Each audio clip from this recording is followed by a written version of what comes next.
On January 22nd, 2015, Eric Schmidt, chairman of the world's change agent, Google, told the elite crowd at Davos that the internet would soon disappear. The internet there'll be so many IP addresses because of IPv6, so many devices, sensors, things that you're wearing, things that you're interacting with, that you won't even sense it. It'll be part of your presence all the time. It'll be part of your presence all the time. It'll be part of your presence all the time. If the internet is so omnipresent, it becomes part of you. These smartphones are really supercomputers, and everybody here has one. An interesting statistic is that on the order of 400 million people in the past year got a smartphone.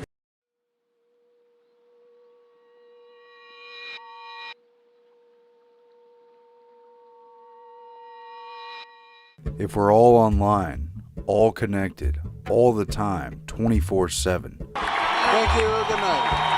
Is this all iPhone lights over here?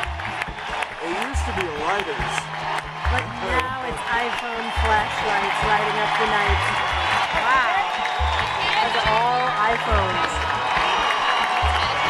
I've never seen so many supercomputers in one place before.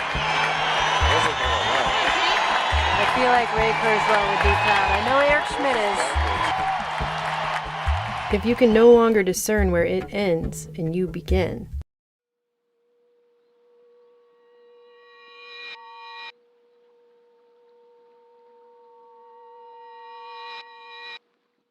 We're going to become increasingly non-biological to the point where the non-biological part predominates and the biological part is not that important anymore. What does reality really mean anymore? We are living in a computer-programmed reality, and the only clue we have to it is when some variable is changed and some alteration in our reality occurs. Imagine one day we have these powerful supercomputers, and we really, with fantastic fidelity, can create a universe in silico, if you will, which has sentient beings within it that don't know that they're in a simulation. So there's one thing you know for certain, that is that you exist as a flesh and blood human being. My goal is to convince you otherwise. What is real? How do you define real? If you're talking about what you can feel, what you can smell, what you can taste and see, then real is simply electrical signals interpreted by your brain. It's so, in principle, easy once you have that technology. Come home at night, you flick it on, you create a universe, you sort of kick back and you watch what happens. It's therefore much more likely, just based on the statistics, that we are in a simulated universe than that we're not. We would have the overwhelming impression that we were reliving the present, déjà vu. Perhaps in precisely the same way, hearing the same words, saying the same words. Oh, déjà vu. I submit that these impressions are valid and significant, and I will even say this: such an impression is a clue that at some past time point, a variable was changed. What is it? A déjà vu is usually a glitch in the matrix. It happens when they change something. Reprogrammed, as it were, and that because of this, an alternative world branched off.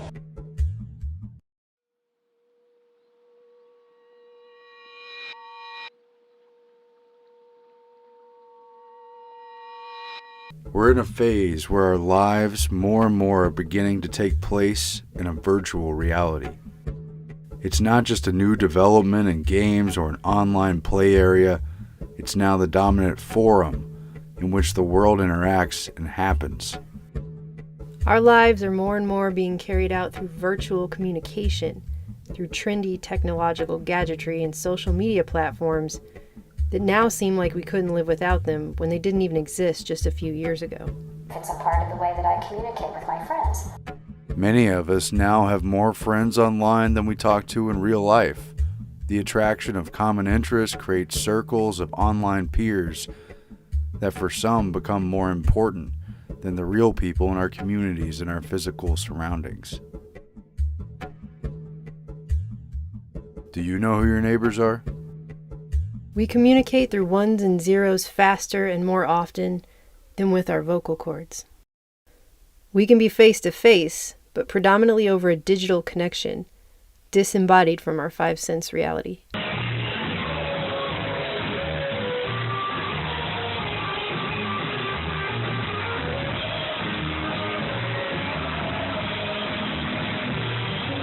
The other day, I saw a woman in a parking lot. She was almost hit by a car, or could have easily been. She was staring at her phone. And the interesting thing is she was looking someone eye to eye. She was doing a FaceTime type of video Skype with what looked like probably her daughter, a little girl. And here was a mother and child having an intimate moment over a digital connection, a wonderful technological thing. But at the same time, she was disconnected from her physical reality and in potential danger, walking around completely oblivious, and yet somehow she was connecting. But what world was she in?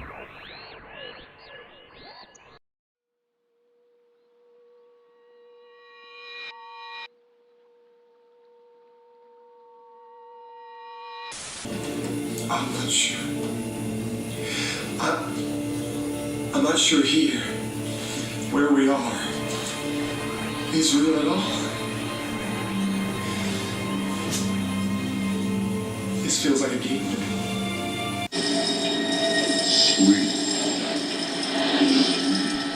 Our lives are being turned into an endless string of data to be tracked, traced, collected, and analyzed without ever looking the person doing it in the eyes. I just don't think we're getting watched enough in this society. I definitely think at every stoplight we need to have multiple cameras and a searchlight, megaphone-looking searchlight thing. If it's even a person. We're all online. Everything we're doing is being tracked in one way or the other. Many people don't know that their phones, by virtue of the E911 law, report their location. And you can't turn it off, by the way. Extensive information gathering on every American. Electronic surveillance. The era of the computer. Invasion of privacy. Growing government and corporate power over our lives. A people plagued by dehumanization, loneliness, and violence. We're losing so many of our freedoms as we redefine our identities and sense of self. Who we really are, and why we're really here. New developments in machine intelligence will make us far, far smarter as a result. It'll become more and more realistic. Go out 10 years, it's going to be just about as realistic as real reality. Go out 20 years, 25 years, these nanobots, these blood cell-sized devices, will be going in our bodies. We'll have some go inside our brains through the capillaries, non-invasively. They'll be interacting with our biological neurons. They'll put our brains on the internet, and they'll also enable us to enter a virtual reality environment from within the nervous system. So if I want to go in a virtual reality environment, the nanobots will shut down the signals coming from my real eyes and my real skin and create the signals that would be appropriate for the virtual environment. And then it'll feel like I'm in that environment. You know, up to now, I kept thinking that everything science did was good. My training, I suppose. Now I'm not so sure.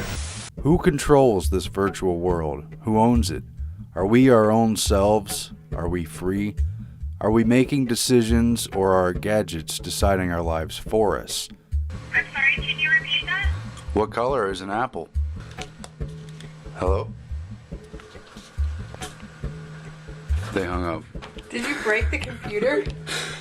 Wow, that was better than Blade Runner. Because more and more, it's not even a person. It's a surrogate. And his name is Mr. Machine. What's wrong? Nothing real. I just feel as if he's something stronger. If you have a problem, don't hesitate to ask for assistance. It's nice of you, alright. Call 348-FUNCTION. Are all of us already transhumanists? By definition, it's a moving target. We're in transition, but to where? To what?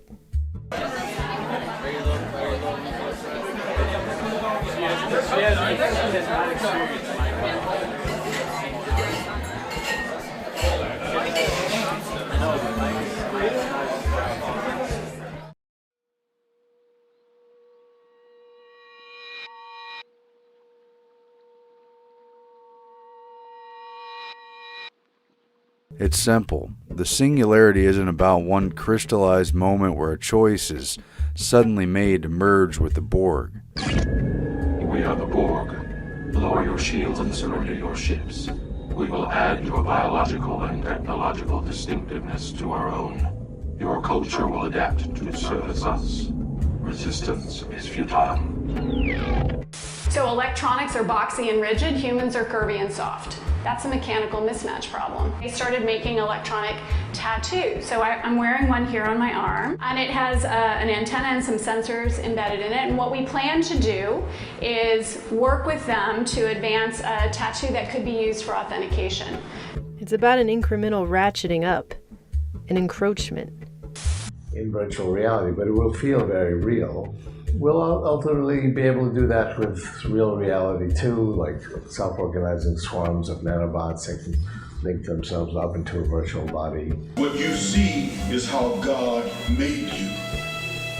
We're not meant to experience the world through a machine. Look at these planes, they're writing numbers in the sky.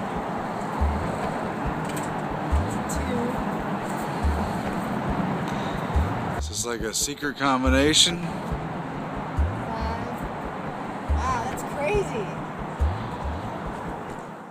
Not just on your basic sense of privacy or how you interact with one another in the world as you know it, but an encroachment on you. Now, it may be true that 10 to 20-year-olds don't want to wear a watch on their wrist, but you can be sure that they'll be far more interested in wearing an electronic tattoo, if only to piss off their parents. We can create bodies with nanotechnology, we can create virtual bodies in virtual reality. The virtual reality will be as realistic as real reality. The virtual bodies will be as detailed and convincing as real bodies. As virtual reality becomes more realistic, what will become of reality? What is reality? No, you know how to shoot me.